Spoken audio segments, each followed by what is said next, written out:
kalau ini dijadikan bahan pokok, ini kurang efektif. Meskipun proteinnya lumayan, tapi memang harus dikombinasi, entah itu dengan rumput liar, ataupun dengan jenis ramban, ataupun dengan jenis-jenis sombor yang berkonsentrat. Itu bisa dilakukan, karena saya rasa kalau dari rumput odot ini sendiri, ini juga dari pengalaman-pengalaman yang saya dapat dari teman-teman juga, ini memang kurang efektif.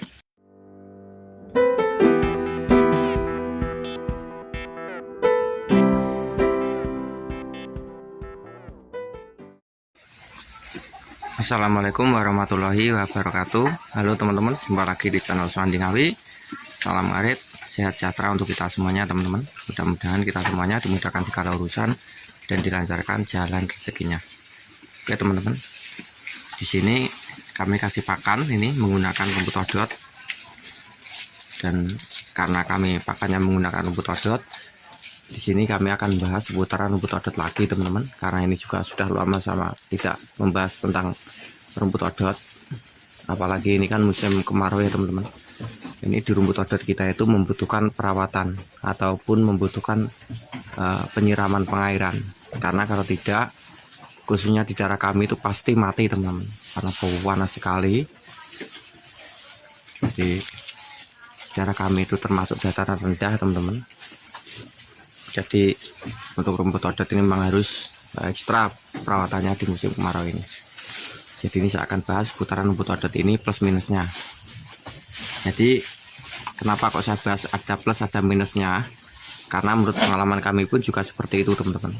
Jadi plusnya itu rumput odot ini memang sangat bagus sekali untuk ternak-ternak kita, karena proteinnya kisaran 12, berapa itu teman-teman. Dan juga dari rumput odot ini sendiri pun kalau perawatannya bagus itu kan anakan tunasnya itu kan banyak sekali. Jadi satu rumpun itu ataupun dua rumpun itu biasanya kalau pertumbuhannya bagus itu sudah hampir dapat satu ikat, meskipun nggak satu ikat besar tapi hampir seperti itu. Itu kalau bagus loh teman-teman.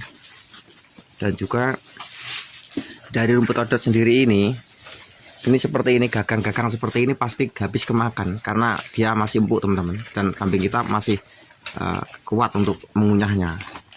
Lain halnya dengan rumput pacong. Kalau pacong itu kita memang harus mempunyai mesin cacah, karena batangnya terlalu keras. Kalau kita nggak punya mesin cacah, ya secara otomatis batangnya banyak yang kebuang. Karena kami sendiri pun juga punya pacong, tapi tidak saya kembangkan teman-teman, karena yaitu tadi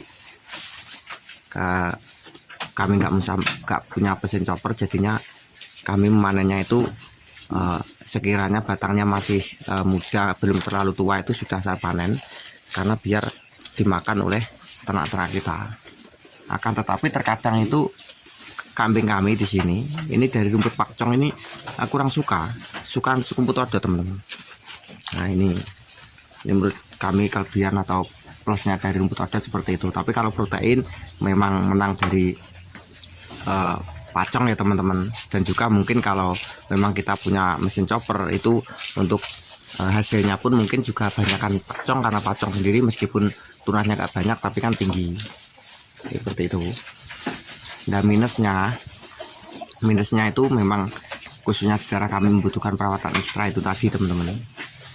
Jadi memang kalau tidak sering-sering kita ipuk menggunakan kohe ataupun tanahnya diipukkan ke atasnya, itu biasanya lama-kelamaan tuh rumput odot kita itu bisa menjadi kerdil tuh, biasanya seperti itu.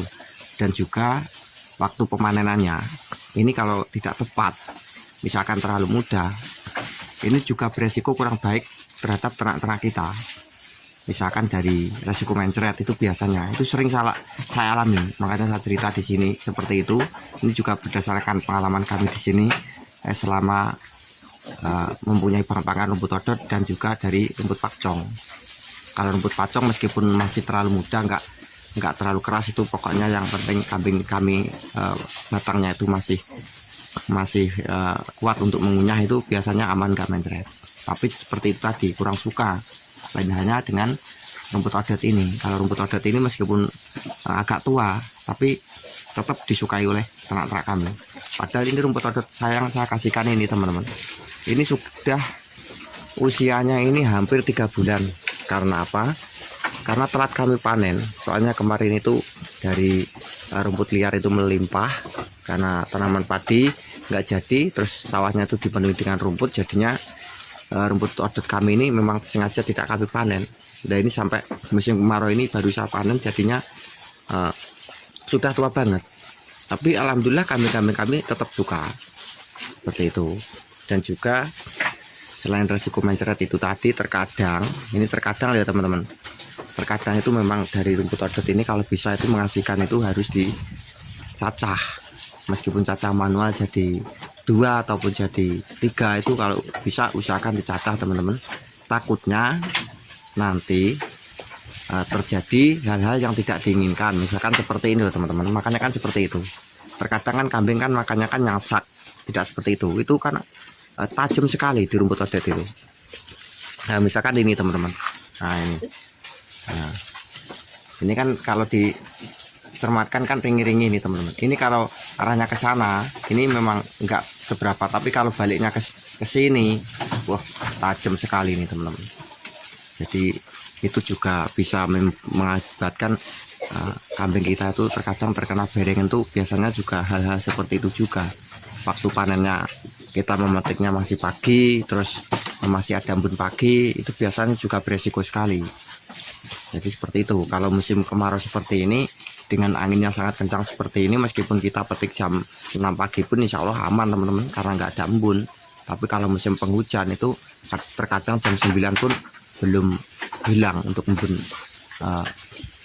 paginya itu dari airnya itu. Jadi minusnya seperti itu tadi teman-teman. Jadi memang rumput odot ini bagus sekali, proteinnya banyak, akan tetapi minusnya yang kedua teman-teman, ini juga tidak bisa dijadikan pakan andalan ataupun pakan pokok. Jadi seperti itu. Ini minus kedua seperti itu. Kalau ini dijadikan pakan pokok, ini kurang efektif. Meskipun proteinnya lumayan, tapi memang harus dikombinasi, entah itu dengan rumput liar ataupun dengan jenis ramban ataupun dengan jenis-jenis sombor yang berkonsentrat. Itu bisa dilakukan, karena saya rasa kalau dari rumput odot ini sendiri, ini juga dari pengalaman-pengalaman yang saya dapat dari teman-teman juga, ini memang kurang efektif. Jadi memang kita harus mengombinasi itu tadi supaya melengkapi dari kebutuhan ternak-ternak kita. Jadi minusnya itu tadi teman-teman, ini tidak bisa dijadikan pakan tunggal, dan juga kalau pemanenannya kurang tepat, usianya terlalu muda, itu bisa mengakibatkan ternak kita mencret itu. Dan juga kalau perawatannya nggak maksimal, misalkan nggak kita ipuk, itu biasanya lama-kelamaan jadi kerdil. Panen ketiga tuh biasanya sudah rusak rumput odot kita. Tapi ini memang bagusnya itu tadi, peranakannya banyak seperti itu, dan sampai batang-batangnya pun habis dimakan oleh ternak-ternak kita. Itu plusnya. Jadi mudah-mudahan pembahasan kami di sini ini juga bisa memberikan wawasan, khususnya bagi teman-temanku peternak yang mungkin baru menemukan channel kami, yang baru tahu, bisa bertambah wawasan sedikit dari video kami ini. Oke ya teman-teman, mudah-mudahan video kami ini bisa bermanfaat. Dan bagi teman-temanku yang baru menemukan channel kami, mohon didukung channel kami ini dengan cara di like, di komen, dan juga di subscribe, dan tekan tombol loncengnya supaya teman-teman mendapatkan video terbaru saat kami upload video. Dan dari kami saya akhiri, assalamualaikum warahmatullahi wabarakatuh.